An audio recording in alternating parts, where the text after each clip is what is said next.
Hello,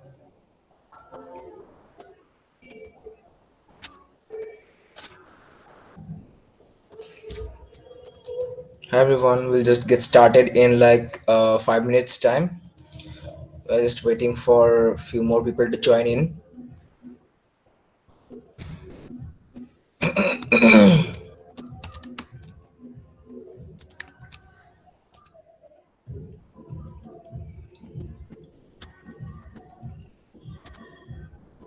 Am I audible? Please check. Please confirm.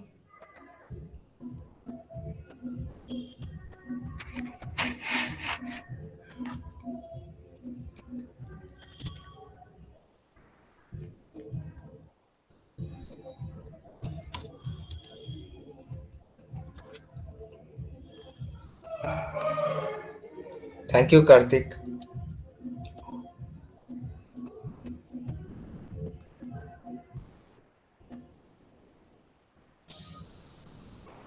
Okay, so now we'll just get started with the questions that have been submitted for the entire week. All right. Okay.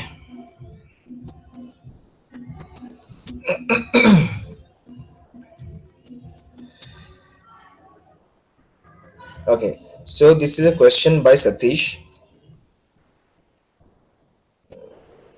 Sorry, it's Priya. How can I change my baby's behavior? Well, Priya, the question is a bit incomplete. Can you just furnish some additional information around the same?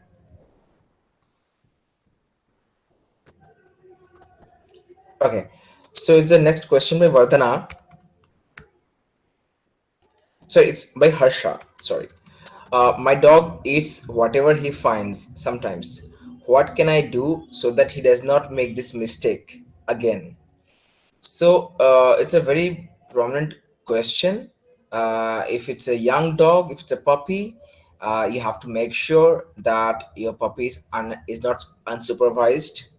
So let's say whenever your puppy or the dog is getting access to the, let's say, indoors or even outdoors, and I think this, if I'm not wrong, this issue is happening inside the house, because typically more people take their dogs outdoors, they're usually attentive.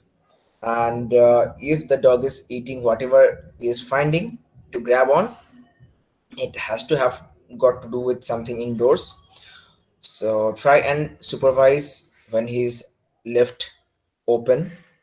If it's not possible, try using a crate or a playpen.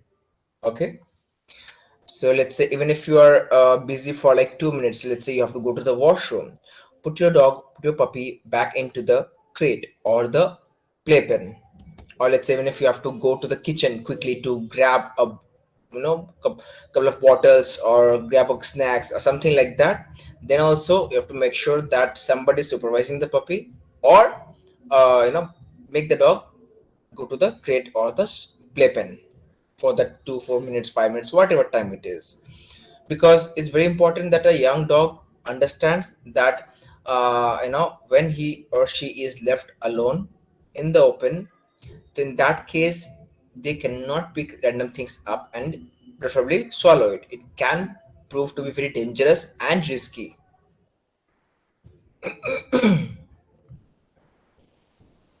So moving on to the next question by Saurabh. It's by Saurabh Ghosh. How to overcome pulling on the road?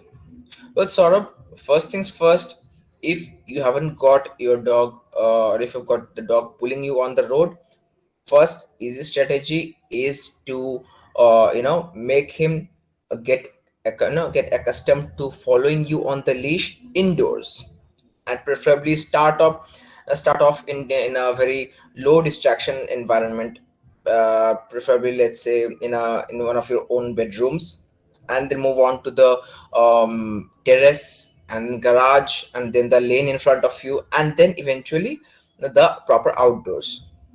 Again, one very easy and quick fix that works with many dogs is that to give your dog a good amount of workout, let's say 5 to 10 minutes of workout, whatever play that you want to do, but give him a good workout indoors and then take him outdoors.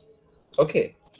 And again, try to avoid body harness, because body harness majorly encourages pulling by its very nature of design. Okay. So next, move on to the next question.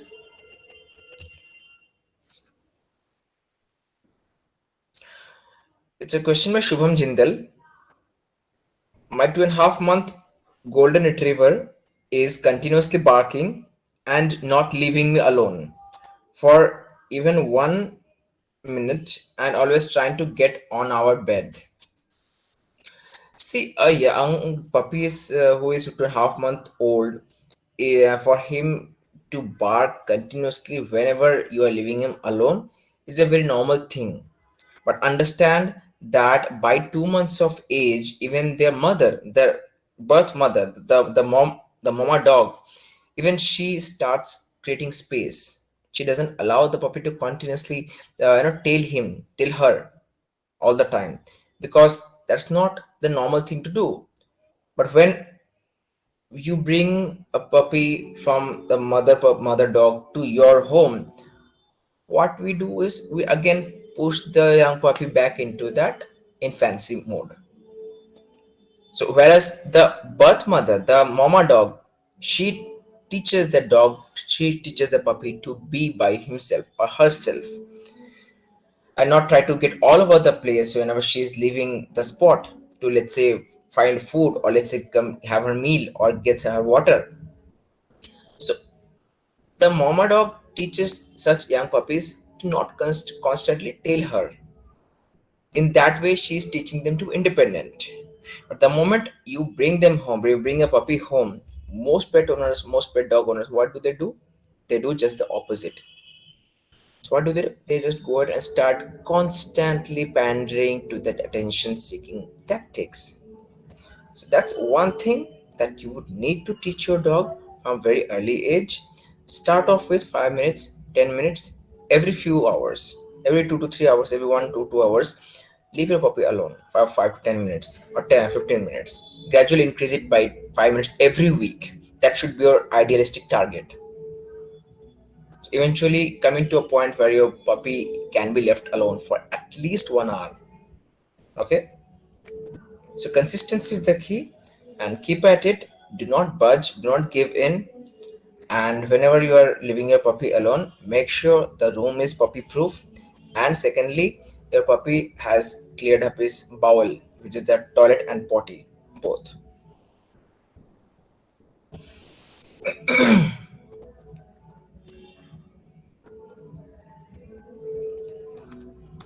So there's a question by Aditya P. My dog biting during play. What should I do? See, a dog is not biting, it's mouthing. So if a dog is mouthing very hard during play, it denotes that the dog is involved and engaged in the activity of playing with you. Okay. Now, what should you do? Typically, if you are engaged in a personal play with your dog, especially if it's an untrained dog, it's very important that you start using a leash first. Second thing is, understand that whenever you are getting down on the floor or on the bed, wherever the dog is, so let's say if the dog is playing, is trying to engage with you on the floor, and you are on the floor and you get down on the level, it automatically amps up the dog.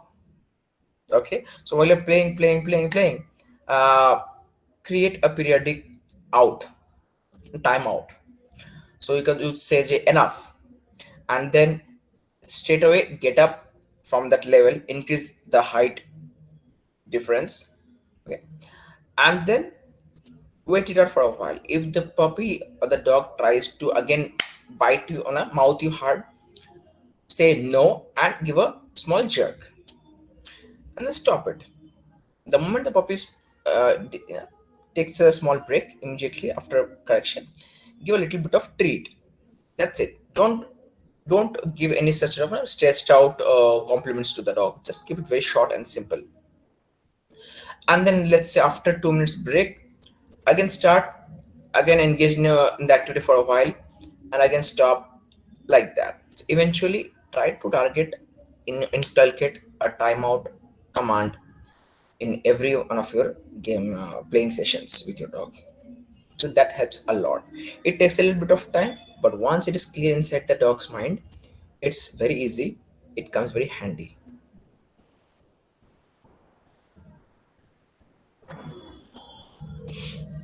So this is a question by Vivek.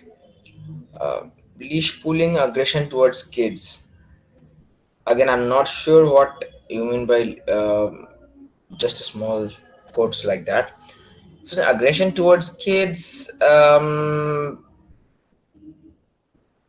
see, again, you have to come up with a little bit of more details because I cannot guide you without it.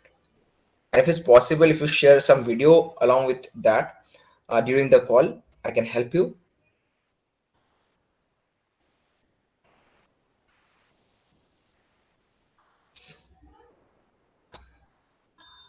So it's a question by Shamali Rana.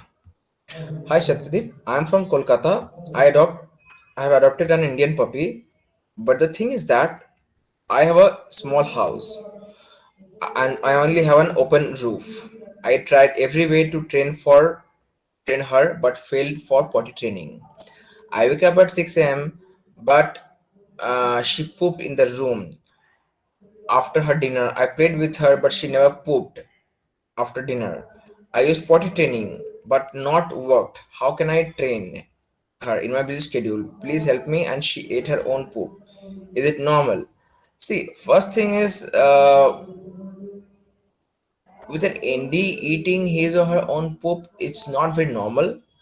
It definitely points towards an attention seeking behavior. So typically, if a dog ends up soiling his or her crate or the immediate living space or spot, they will try to keep it clean. And this comes very naturally and normal to most dogs because in the wild, when they inadvertently or when their puppies inadvertently end up soiling that spot, they have to make sure that all traces of that is removed because otherwise the because typically pee and poop have strong pheromones smells coming out from that, and it attracts the attention of other wild animals. So again, that is something that they have been doing it for generations, for years. Now coming back to why it's not happening. So again, if you are seeing that you are unable to track when she poops right after dinner, so a very ideal way would be to, let's say, maybe change the dinner timing. So try to understand during the day, how many after how many hours does your pup usually do potty, and that will give a realistic picture. Okay, when does your dog want to live typically? And here I would say, let's say again, avoid playing with your pup right after giving the meal because that can seriously cause some bloating issue in the dog. Okay, and if you have to play with your puppy, give 10 minutes break, let the puppy cool down, and then give food. So again, in this case, you if you are seeing that you are unable to track when is your puppy actually pooping at night, it may be a good idea to let's say push the dinner time a bit later. So let's say right now if you are giving the dinner at say 8 o'clock, so try and push it to maybe 10 o'clock or 11 o'clock when the closer to the sleeping time when you typically go to sleep. And again, if that's not possible, if you want to straight away skip the entire lengthy portion of working on it, I would say start taking your dog outdoors because young puppies or adult dogs who have the habit of living outdoors, they typically do not want to soil their immediate living space. In fact, they stop living indoors altogether. So that is something that you might want to consider. And again, if you're not sure okay, how it's happening, why it's happening, I would say start using a crate. But again, try to, if you do not have a very if you are not able to pay much attention during the entire day because of your job or work or whatever schedule you have got, I would definitely recommend start taking your pup outdoors early in the morning, right after lunch, right after breakfast and lunch. So that way, she will get used to living outdoors. Okay.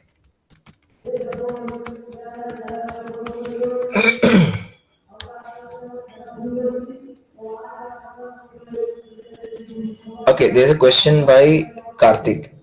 My puppy barks a lot in a cage, and she always asks for freedom. She does not like restricted. She is 2 months old.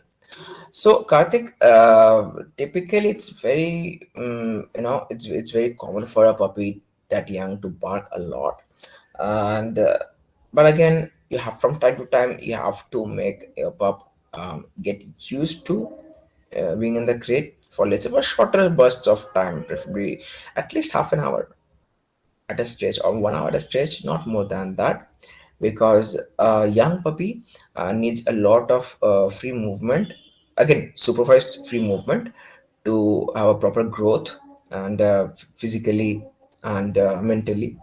And but then again, um, you would see that a young puppy who is constantly barking, and the puppy is constantly barking for a couple of very fixed reasons. First is they might be hungry or they may be thirsty, so they are asking for it first.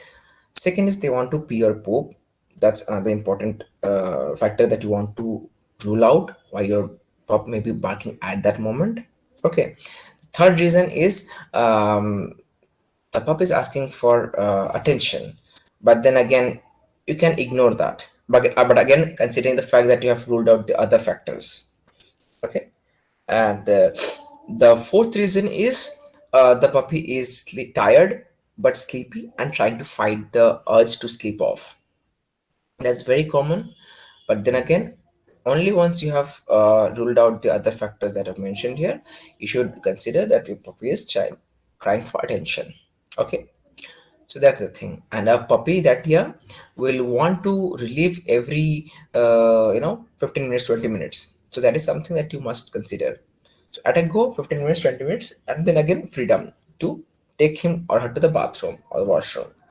Okay, once it is done, play a little bit, say enough, finish off the games, and then again put him back to the crate. So let him rest, and again go on so forth. So this is a question by Santosh. My dog is 4 months, 10 days golden retriever male. It came to my home 2 days back. It is not doing potty outside and trying to bite every time I'm going near to him.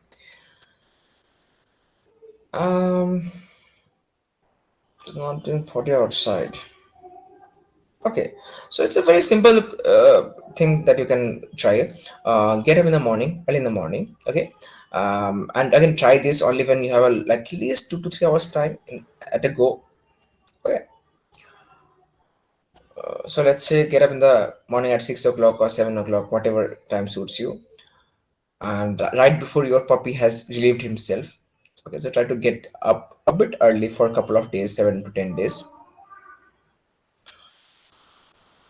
Grab the food bowl, and fill it to the brim with stew or the food and everything, and also make sure there's a lot of water added to it. So and feed your dog the food, and then take him out right away.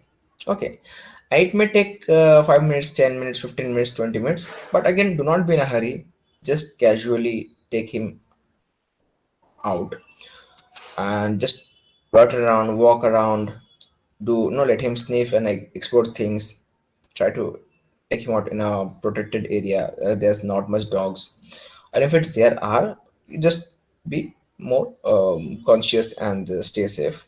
Okay, and you would see your pup will relieve himself or herself.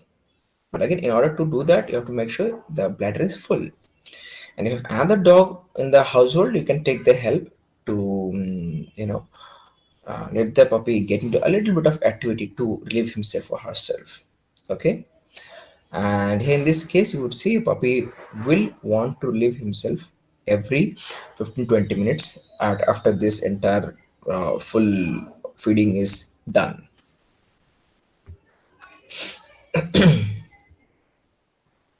So moving into the next question.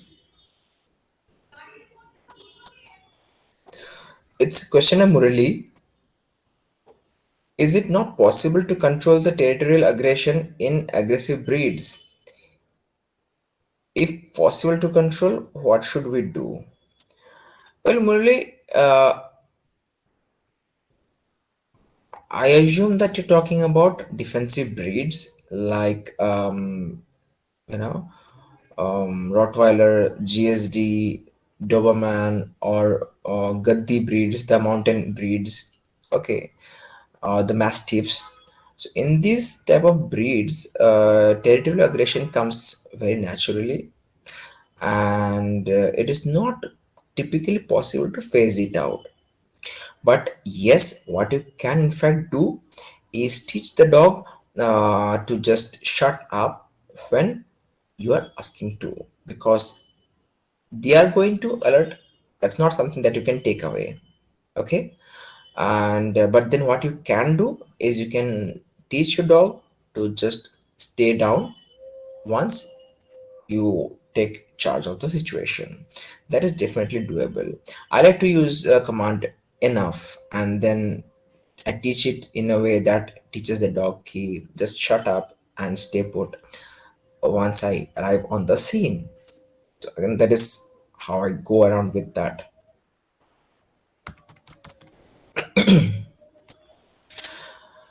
There's a question by Venkatraman. Uh, Potty training. Well, Venkatraman, if I haven't got the potty training guide, just let me know in the comment section or just reach out to me on email. I will get you added up to the potty training guide. The next question is from Deepika. Need an urgent advice, help, or whatever it takes. My dog is actually showing love, or that is what I understand by her wagging tail. But the love is shown through intense, fierce scratches, pounces, and biting. Is it normal, or should we do something about it? Kindly help, please. Well, first things first, I guess you have not provided me with the age of the dog, but going by the feel of what you've mentioned, it does seem like it's a puppy. And if it's a puppy, then in that case, the puppy is just trying to engage with you, but you just need to teach the puppy a better way, an alternative way to engage with you and to interact with you. There are many interactive toys that you can use. There's a you can use you can even you take the help of basic obedience training. Okay, and it will take patience, it will take time. If you're patient enough, if you're consistent enough, things will start looking better. And from time to time, give the time out to the dog.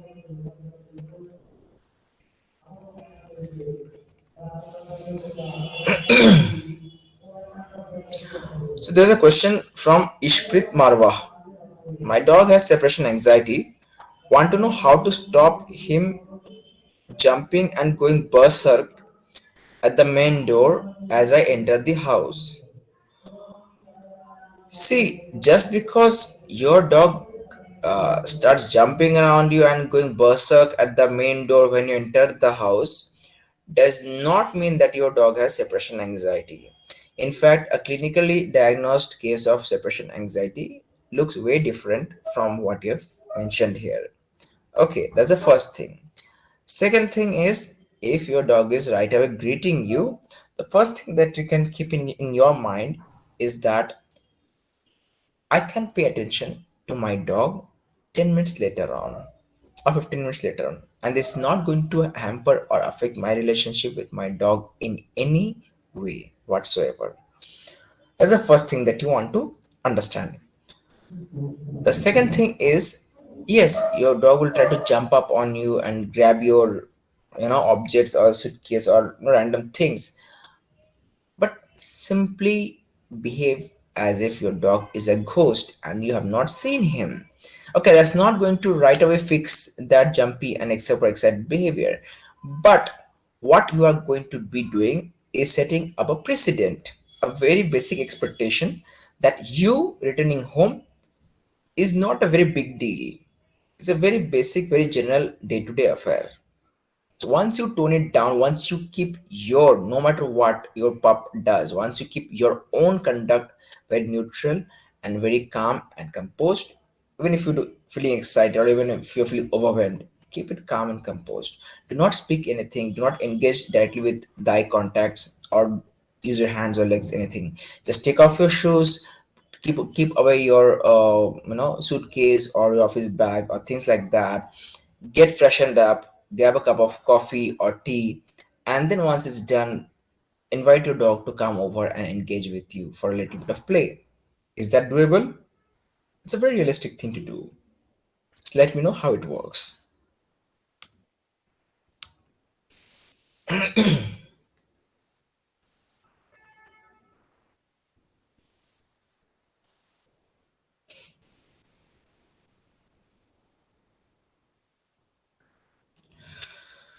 So it's a question from Karthik. Could you provide a brief routine day of a puppy routine with food time, sleep time, and play time? Well, Karthik, very frankly speaking, everybody's lifestyle and schedule is different. Not no two people's schedule or the lifestyle is same. So you have to make sure that no, you take your puppy out the moment he or she gets up in the morning, or let's say when you get up in the morning.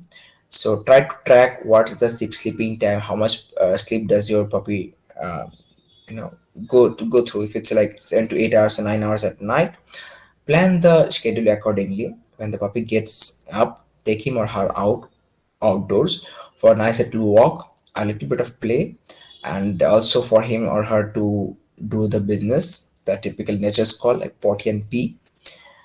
Once that is done, come back home, get him or her a 5 minutes resting time, and then feed the puppy with the food and supplements, whatever it is that you have got. Once it is done, again in 5 to 10 minutes time, take the puppy out for a quick, maybe to the washroom or the balcony for a quick toilet break. Once that is done, get him in the crate and get on with your routine. For a young puppy, try to take him or her out every half an hour for a quick toilet break. That's very important. And again, same routine throughout lunch and dinner. And again, try to give dinner early in the sense, let's say if your puppy has a habit of getting up in the middle of the night, then it's a very good idea to, let's say, feed the puppy a bit later into the dinner time. Okay, so that makes sure that your puppy does not gets up in the middle of the night and relieves himself or herself here and there. Okay, and try to give some quality time with the playing part in the evening time. Again, once that is done, um, give him or her a personal space, in the sense that you do not really have to constantly pander to your puppy all the time in front of him or her eyes. What you can do, if you are someone who does work from home, try to get the puppy a separate room where you are not going to be working. Okay, so keep the crate or the playpen separate from the room where you are working in.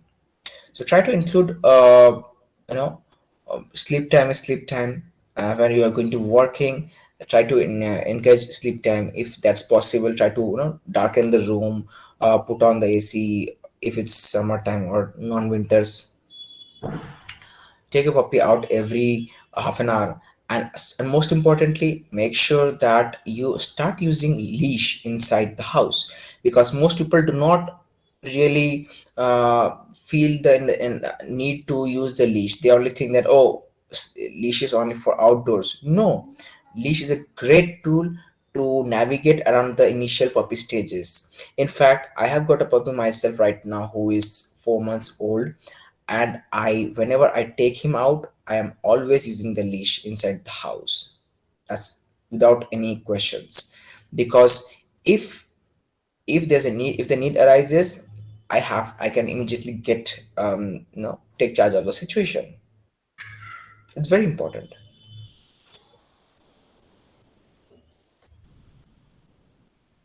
Okay, there's a question from Preeti Yajman. Best hip and joint supplement. Well, the best hip and joint supplement, a good suggestion would be to take it from a vet. There's a lot of very good supplements available in the market. One is from MyBew. It's a good bone and joint supplement. They've got very good. They've also got Pet Joint. Pet Joint is also very good. Glycoflex is also very good. So these are a couple of things that comes to mind when we are talking about best hip and joint supplements. There's a question from Bhavya. Food diet for Shih Tzu 1 year old. Well, typically, if it's a Shih Tzu who is 1 year old, you are going to be facing some finickiness around food time. So, good food diet. It can be anything that the dog really likes to have, and but try to again feed the Shih Tzu 1 year old 2 times in a day. Okay, not 3 times, because your dog is not going to be taking food 3 times a day. You are going to face a lot of issues. But again, the key thing is you have to include a lot of playtime, like at least a good amount of half an hour in the morning, half an hour in the evening. Only if you can maintain that, if you can offer it that to your dog, you will not face any challenges with the feeding schedule and feeding things. So moving on to the next question from Preeti. My Pomeranian is 3 years old female, panics when bell rings, and barks at the daily maids too. It's difficult for us to handle her at that moment. Okay, so I'm assuming that you have mentioned that the dog panics when the bell rings and barks at the daily maids whenever the daily maids come. Okay, so mm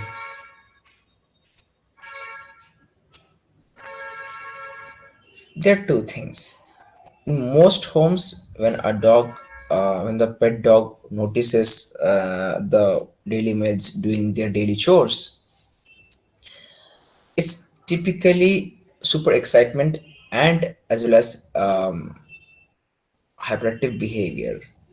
So what's going to help in such cases, if it in fact does, is put on the leash and then try to navigate around the situation. Put on a leash and get in a little bit of walking around while the maid is working in the room. Get your dog to engage with you in a little bit of activity, maybe walking around or pacing around, or engaging and redirecting with a little bit of toys. If that's not possible, then I would say get your dog on a higher level pedestal and strictly encourage and push to stay there. Okay, because that is going to immediately get your dog a little bit of upper leverage, a bit of confidence, immediate spike in confidence. Okay, but do not try to hold the dog with your hands. Grab the leash, keep him there, and then do not try to hold back. Just let it be. The moment the puppy or the dog is trying to jump off or trying to get off, discourage it with a strict no and with a leash jerk. That's all you have to do. Okay, and also with the situation where your dog panics when the bell rings, again, during your everyday play, engage the calling bell every day. And when you're playing, put open the door, main door, let the calling bell, ask someone from the family to put on the calling bell, and then you keep on playing, and intermittently use the calling bell to as a sort of cue to initiate a play. A young dog needs a lot of play to learn the social skills required. Okay, so if it is something that you can do for less consistently for a month, then also you will see that your dog's association with the bell has changed.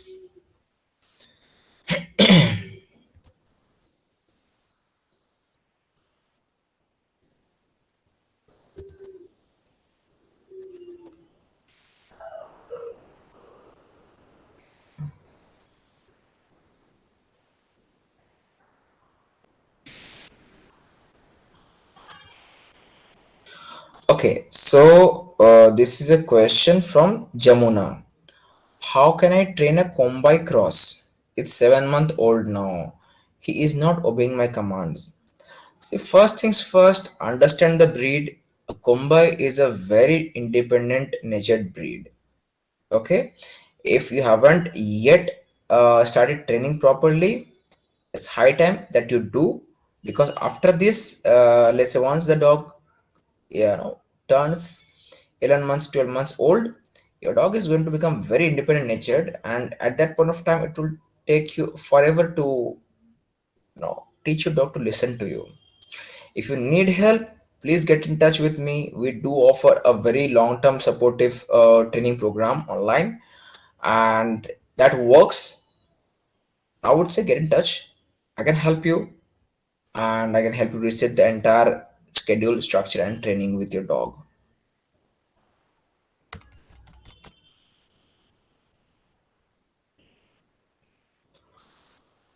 So this is a question from Ruchi Kanwar. How do I shift my dog back to her dog food? She has become very choosy. Well, put your dog to survival mode. As simple as that. Which means, what do I mean by that? Which means, put your dog through a good amount of exercise every day in the morning and in the evening. Ask everybody in the house to stop treating anything, even if it's a little bit of morsel of treat, whether it's a biscuit or paneer or cheese, or do anything.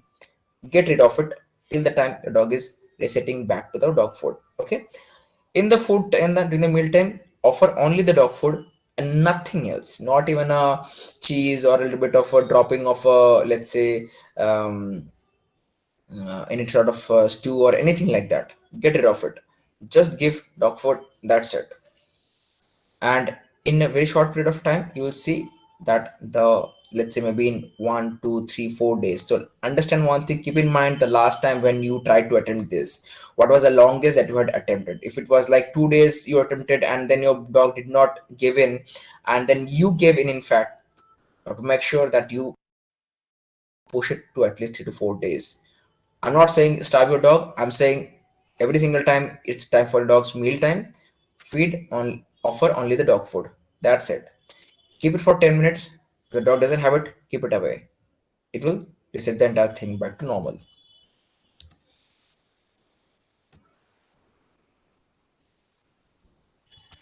So again, this is a question from Ishpreet Marwa.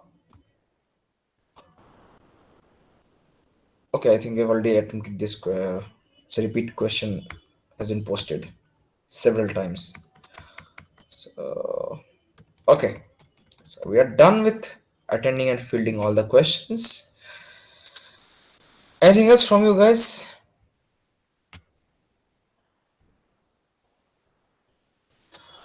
Okay, my 2 month old puppy bites herself on her leg, her tail. Well, in some dogs, in some puppies, they have this strange fascination with chasing their own tail. And again, first thing that you want to rule out is any sort of sensitivity or food allergy with the current meal that you're offering. Once that is ruled out, you can use a little bit of a pungent smelling solution to discourage. Preferably a white vinegar would be helpful. Or simply, whenever you are noticing that your puppy is biting herself on her leg or the tail, um, use a leash, interrupt it whenever your puppy is doing it. That's all. Because usually in such cases, it has got something to do with the poultry or the dairy uh, food that's being served in the daily meals. It's usually a case of insufficient nutrition or incorrect nutrition. Anything else, guys? Any more questions?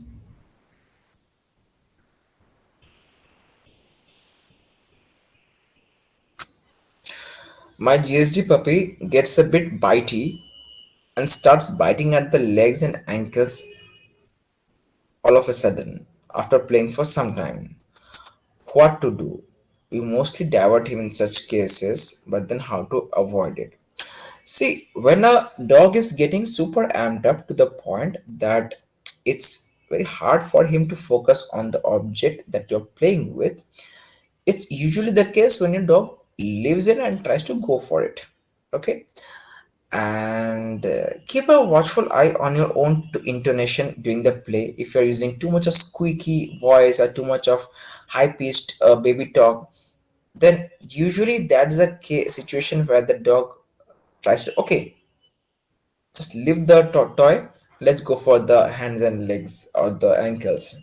Okay, for them to go ahead and try to nip at the ankles, it's a very typical GSD behavior, and it is also noticeable in Rottweilers as well as Australian Heelers, those type of breeds. So if you want to avoid it, start using leash again. Go to strategy. Start using leash during playtime. If it gets too rough, if it gets repeatedly, it redirects to your legs and ankles. Say no and give a little bit of jerk. I can resume the game. So try to avoid a little bit the baby talk and the sharp little fast-paced encouragement. Hey, good boy, yeah, yeah, good boy. No, good boy, very nice, super. So try to do that. So again, it's a very normal thing. I have myself have got a 4 month old puppy, a GSD puppy who does it all the time. He wants to sometimes go after my legs or sometimes my hands, and that's very normal. But so far as you keep your own intonation a little bit in moderation, is you not keep it very high pitched or very fast paced or baby talk, should not have any problem. If you are facing it, try using the leash. It will help you a lot.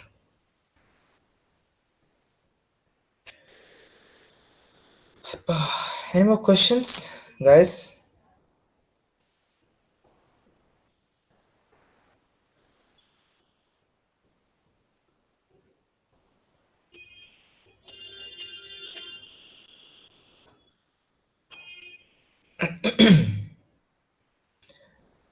Yes, Preeti. Please just give me a second. Let me just unmute you.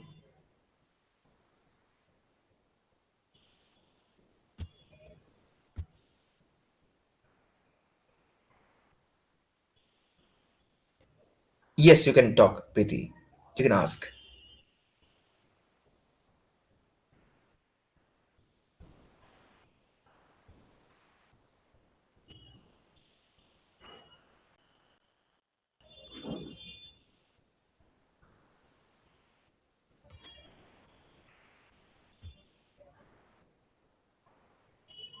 Can you hear me now? The audio is not very clear, ma'am. Now is it a little better? Yes, yes, a little bit better. Yes, tell me. Okay. Yeah. I wanted to thank you for the emails that you're sending in every day with regard to the training. It's really informative, and it's really working really good for me with my golden 8 Okay. months old. I'm very thankful for the emails. They are composed so good, and they're really knowledgeable. Thank you very much. Yeah, okay. Anything specific that you want to ask or something right now? Well, actually, if you could give me some tips on leash walking. Leash walking. Okay. See, first thing is, if it's a young dog or even if you have a very energetic dog, uh, Uh, pay very specific attention to two things. mm-hmm. The moment you are going out of the house, okay, and in fact, I had posted a very detailed tutorial in the group a couple of weeks back. Okay, so what is the mindset of the dog when you're just leaving the house? So let's say if you're opening the door and your dog is not paying attention to you directly, and your dog is more excited to bolt and push forward through the door, that is something, that is the point where the actual walk starts. In fact, the actual walk starts before the walk has started. So it starts from Uh, Mhm. Sorry.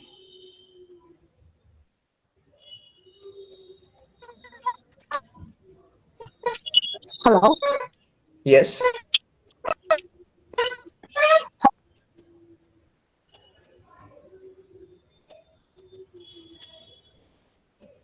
Do you want to say something? No. Please go ahead. Please go ahead. I'm just Okay. listening to you. Okay. So the actual walk starts before the actual walk starts in the dog's mind. Okay. So it's as simple as when you're trying to put on the leash and the collar. If you have to chase your dog, even if it's like your dog is super excited and trying to jump here and there, if you have to chase and go after your dog to put on the leash and collar, don't do that. Stop right there first.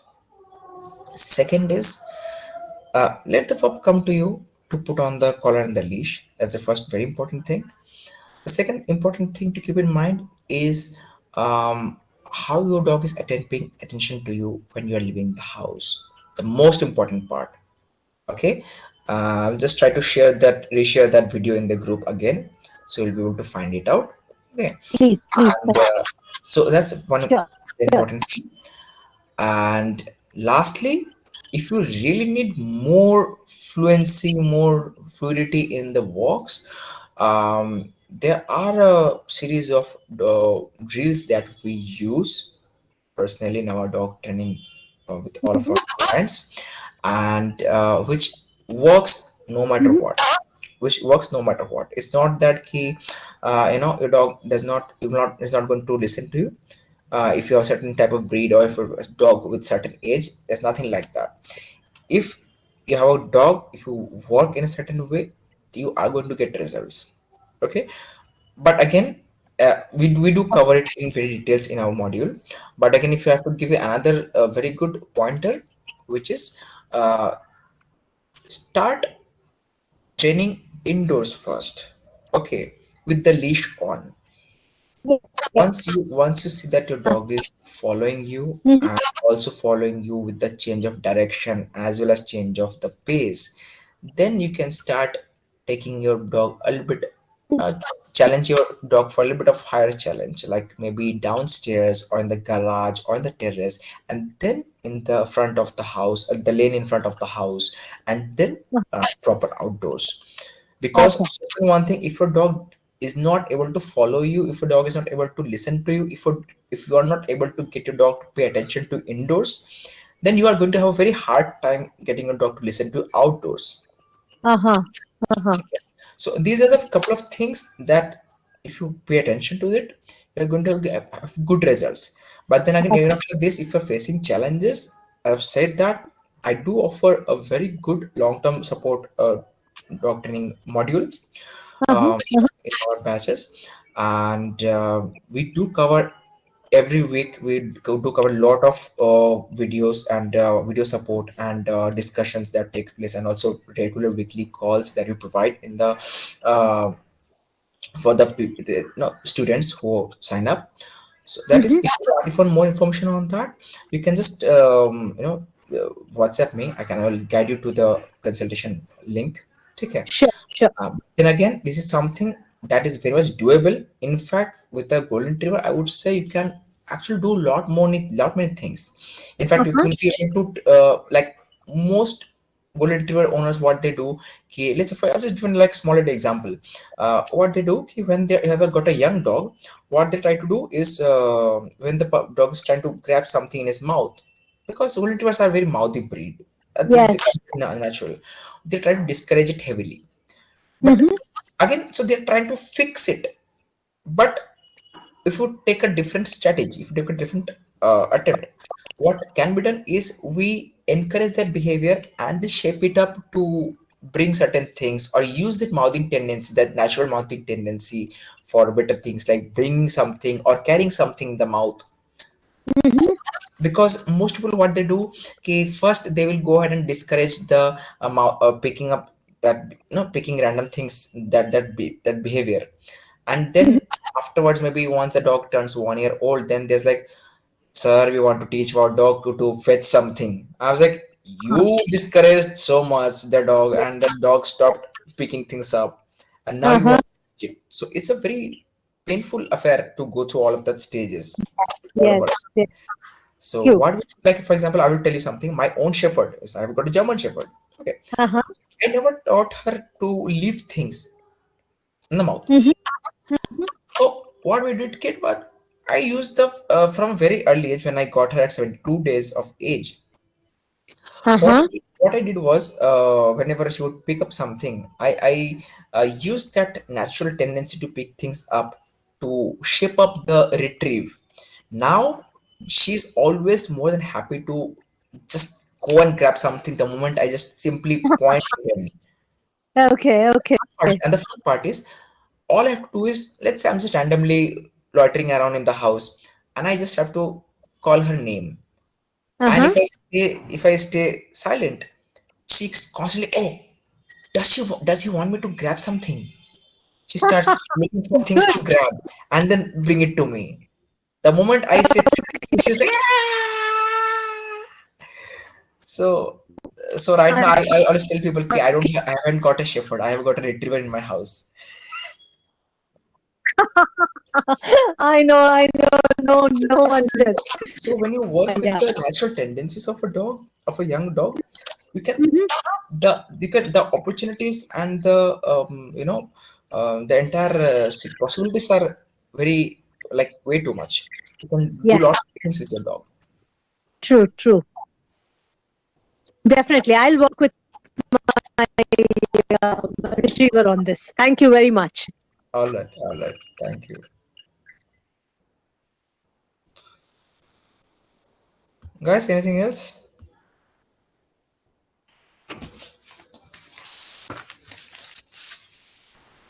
Any more questions?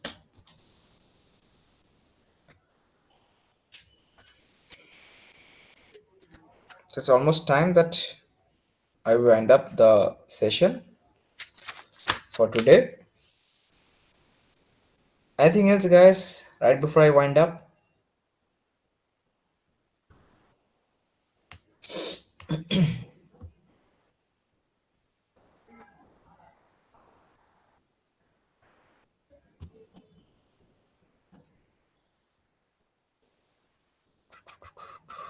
All right, guys. So I'll just wind up today's session. Thank you so much. Today's session was very, very productive, and thank you for coming over. See you soon, and I'll be making available this recording of this webinar, this Q&A session, to you guys on your email shortly. Thank you. Have a nice day. Bye bye.